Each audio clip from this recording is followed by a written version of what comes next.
Hey team, haven't done a video in here in a while, and upon setting up, I realized a lot of times people ask me, is that a fake background?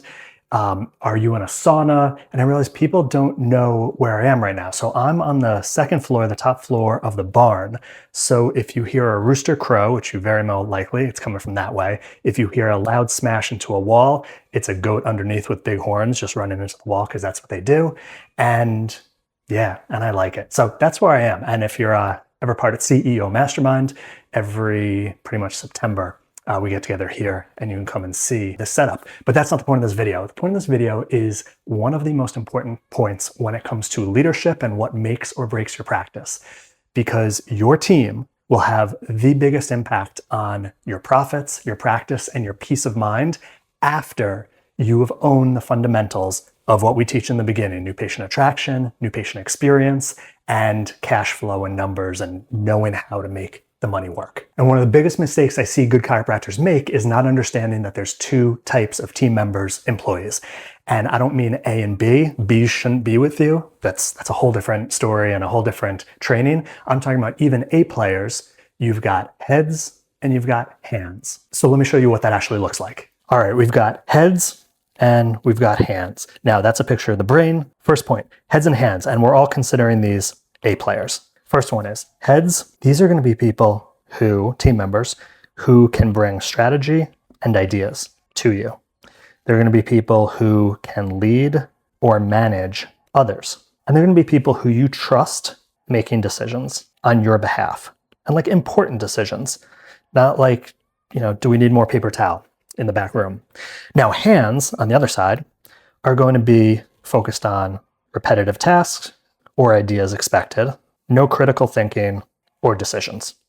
So right now, just learning the difference between a head and a hand, I want you to think of one of your team members. If you don't have any team members, this video isn't for you. One of your team members. Now, I suggest you pick the one who you most often think about outside of work hours. Now, not in that way, in the way where you're spinning, did that get done? Can I count on this person? Are they the best one to be for my team and help grow my practice? That team member and employee. We all either have one or have had one, and you can relate to that when you're thinking about, are they the right fit outside of practice? I want you to think about that person. And right now, I just want you to think, based on the list I just shared, are they a head or a hand? That's the first step. And by the way, there's A player hands, there's A player heads. It's not, you need one or the other. And here's the golden lesson. Each group needs a different style of leadership and training. And if you don't apply the right leadership and training to the right group, things get messy. And that happens far too often in chiropractic practices. And the leadership and training style I'm going to share with you real quickly right now is either elevation or replication. So what does that look like? So leadership, let's say style and training, either elevation or replication. And both of these are positive when applied to the right group.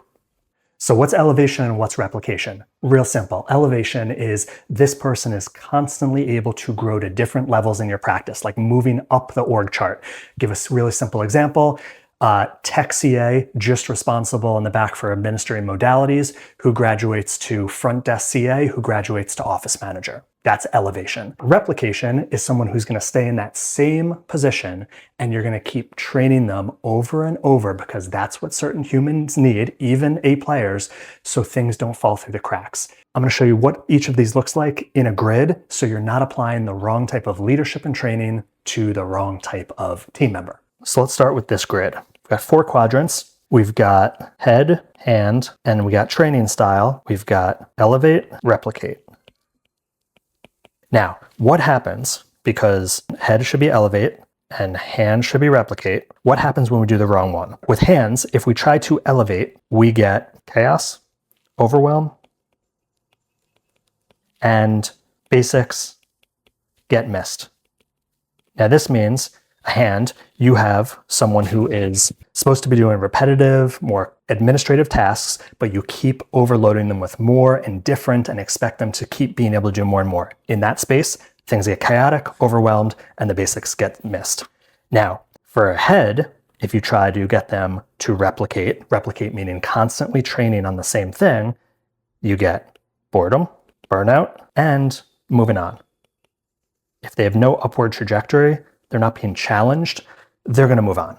Now, on the other hand, if a head is being elevated, you're going to get new and evolving role and results from them, and they're going to be going up the org chart, producing more. And a hand, if you're training them and leading them with replication, constantly training on the same skills, you're going to get stronger foundations,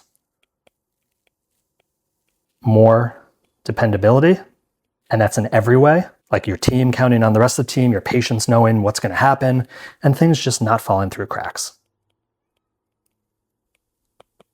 So again, to reinforce this, if you've got a hand, someone who's focused on repetitive tasks, you've got to keep training them on the same task. That's why we say trainings every week or at most every 2 weeks for certain types of team members. Unfortunately, just human understanding and mentality that over time things get broken down if they're not repetitively trained on. And on the other end, elevate, if you've got an A player who's ahead, who wants to bring ideas and wants to make decisions, wants to grow in their role, if you're constantly just micromanaging them and keeping them in the same box and telling them to do the same thing over and over and repetitively training them on that, they're going to feel confined. They're not going to be able to express their full potential. They're going to want to move on. And there's just going to be frustration and you're not going to get the best out of them. So replicate training is amazing for hands. Elevation leadership training, amazing for heads. Now that one person I asked you to think about from your office, that one team member, you decided, are they a head or a hand?